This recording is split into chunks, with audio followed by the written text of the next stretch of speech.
Welcome back to Schwartzy Plays Go, and that's what we're going to do. We're going to play a little Go. We pulled one out of the archives. It'll be nice and quick, and we're looking at the bigger picture today. I want you to keep an eye on the difference in the moves between my opponent here, black, and my moves in white. And find sometimes, when you're playing the game of Go, you can get lost in the battle, but you might still, maybe you win the battle, but you'll lose the war if you're focused on the minutia of the game. And sometimes you really have to zoom out to see what's important to winning the game, and maybe you sacrifice a battle to win the war. So we'll fly through this one and keep an eye out for those sort of small and big moves. Black kicks it off with the upper left-hand corner. I take the bottom right. So again, I'm playing as white. We're 12Q and 12Q, so this is a nice even game for the most part.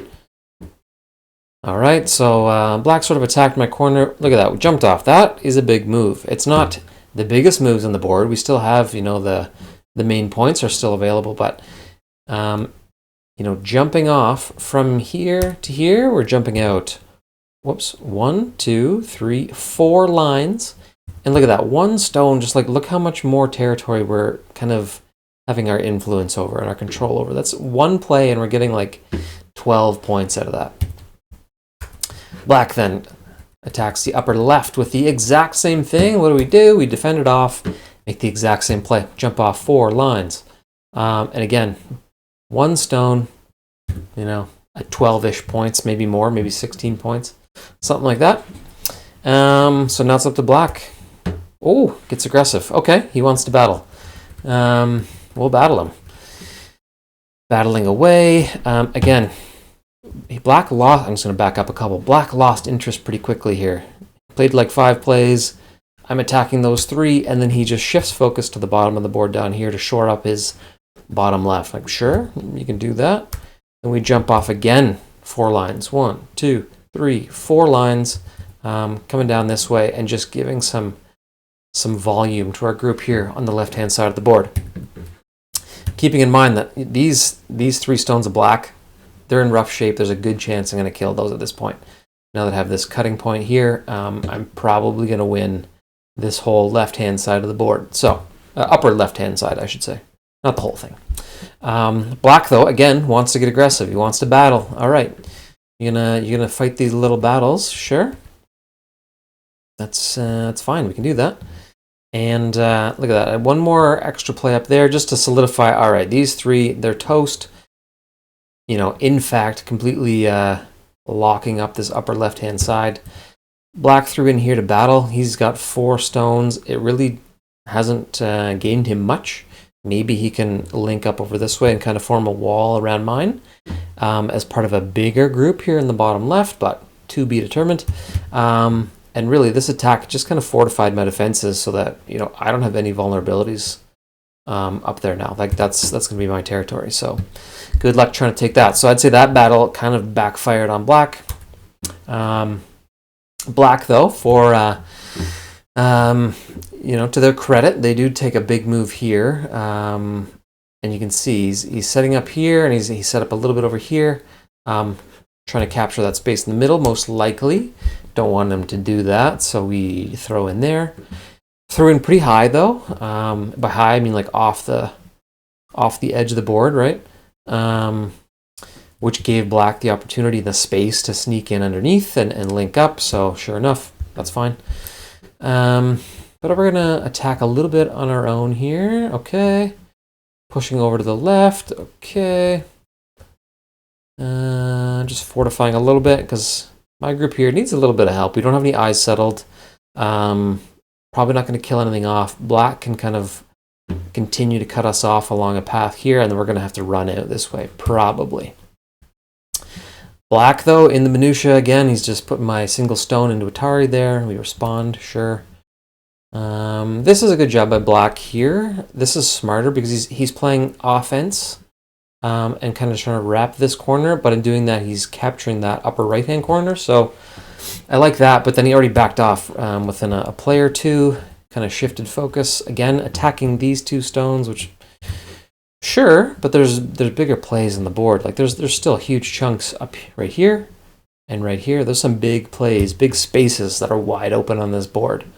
You don't necessarily need to focus on trying to kill one stone when there's massive plays out there. When you consider this play right here got me 12 or 16 points, and you're just putting one stone in Atari while there's equally big or bigger plays still on the board. So small moves.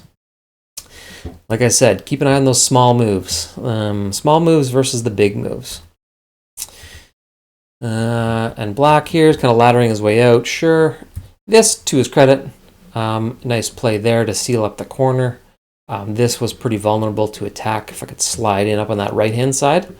But I had to make sure this group was alive, which is still not guaranteed, but it feels like that's in better shape now. I can get some eyes in there somewhere. But yeah, like I said, to black's credit, they're linking up here and really locking down that corner with one play. So that's an example of black playing at a larger scale, zooming out, not focusing on a little battle and trying to kill my group here, but focusing on the war and trying to get some actual territory. So kudos to black. That was a good play. I'm going to respond in kind and push up against that same stone. And again, remember this stone right here got like 12 to 16 points, roughly. Again, we're jumping off 1, 2, 3, 4 lines and another like 12-ish points. So 2 stones, I'm getting like 25 points, something like that, or at least getting the influence. You know, it's certainly not locked up yet, but I'm showing that there's a good chance I will capture most of this.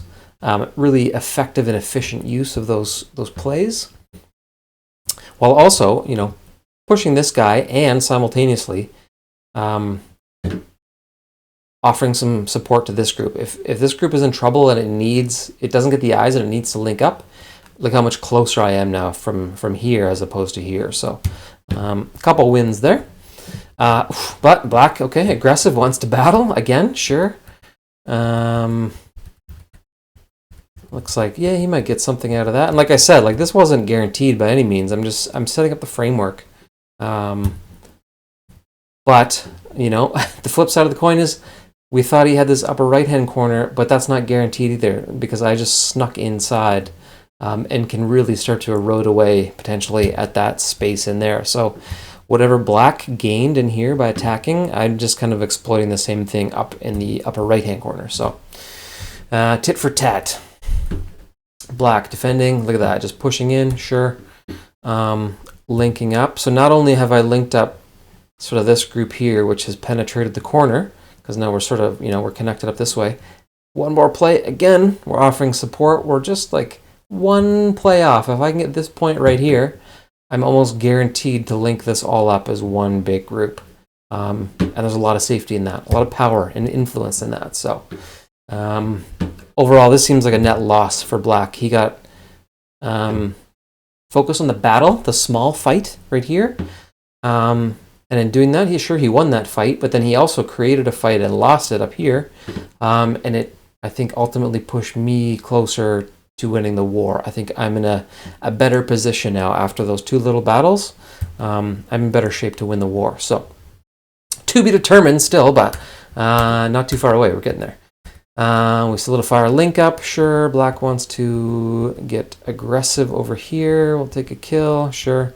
All right, so he has split us off. I talked about one sort of big meta group. Now he's prevented that by splitting me right here. I can maybe still link up here. Probably not.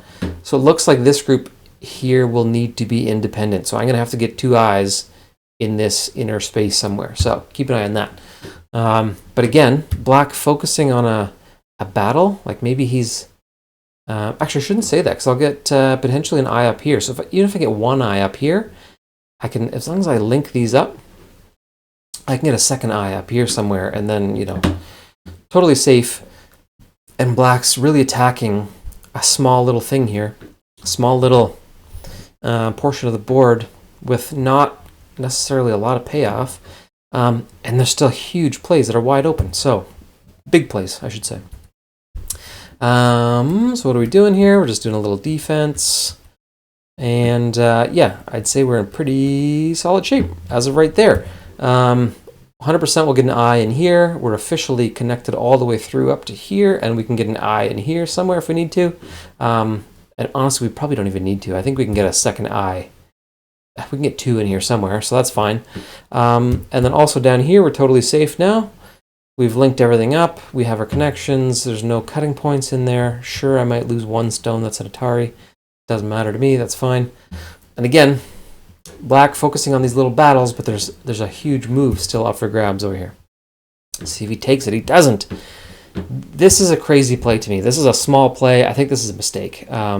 You can see he's trying to maybe form a wall here, but there's nothing like that one play. You'd be so much better suited playing like right here.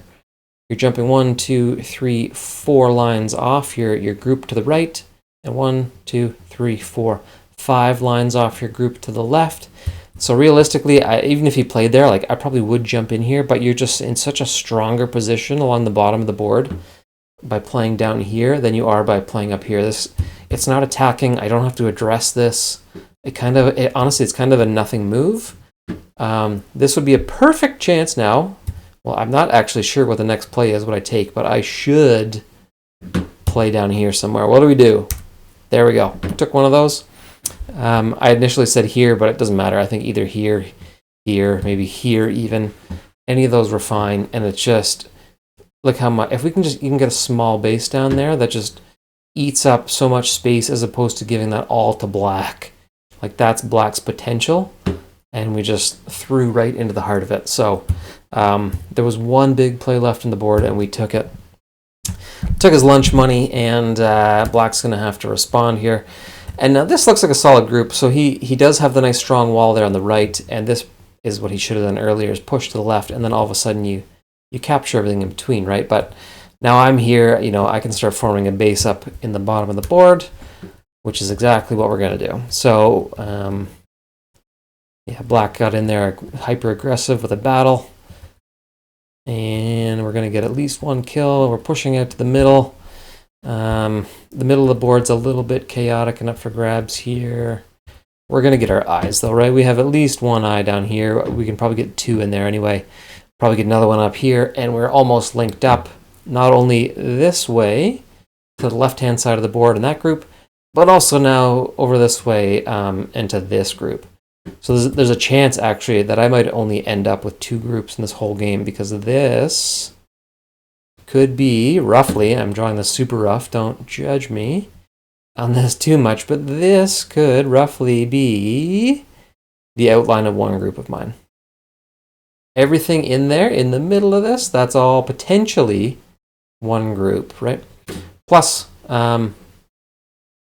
got this group up here in the left. Upper right, sorry, not left. But anyway, and that came down to this big move. All these points down here, that was because the bottom of the board was wide open, and we had the opportunity to throw in and take that lunch money and take that big move. So, and there we have effectively linked up to the upper group now. Don't even need this connection, but it would be kind of nice to have. I think we have it now. I have the link up here. I shouldn't say that. He can still take that. With that cutting point there. But I've officially linked up to this group, so it's totally safe. At this point, I think it's been slowly moving my favor in terms of the scoring in this game. I think we've kind of had the advantage here. Slowly pulling away with some little wins, these little battles and bigger positions that black is losing. And I think it's pretty much official at this point. I don't know what it's close-ish. It's an even game, but I think we definitely have the advantage. So there we go. We both passed 230 moves in. Let's check the score. White by 4.9. Yikes, that was a close game. That's closer than I thought, actually. And honestly, like, it's like this one play down here that black did that was just off. If he had played down here, that might have been enough to make up for it. But it was those bigger moves. Black just got a couple times like a little too aggressive with these little battles. He got a little cute over here. And sure, he stole some space. But look at that. He, up in this upper right-hand corner, this is what I gained. It's like almost identical. Up here, he got a little cute as well. Had a little battle and attacked. Ended up losing 3 stones, which is almost enough to swing the game when you look at the total, and it completely solidified my left-hand group into being safe, which, you know, when you're safe early in the game like that, you can play a little more free if you're not in danger of being killed off as a group. So it helps with the gameplay. You can get more aggressive if you need to. So anyway, just wanted to highlight the difference between small moves, big moves. You know, it's good to focus on the battle, but you don't want to just win 2 stones and lose position and you know, end up 8 stones behind. You know what I mean? So it's, yeah, you really have to battle. You really have to not battle. You really have to balance the battle and the war, because the battles have to be fought while you're trying to win the war, right? It's nice to win the battles too, but you don't necessarily have to win those. You have to win the war to win the game. So sometimes it's just nice to zoom out when you're in the middle of a game and realize, you know, you don't need to be fighting this fight, and you can zoom out a little further than you are and take a more holistic approach and view of the game to try and win that game. So a little bit of what do you call that? Art of War? Yeah, the Art of War. I should read that. It's been a while.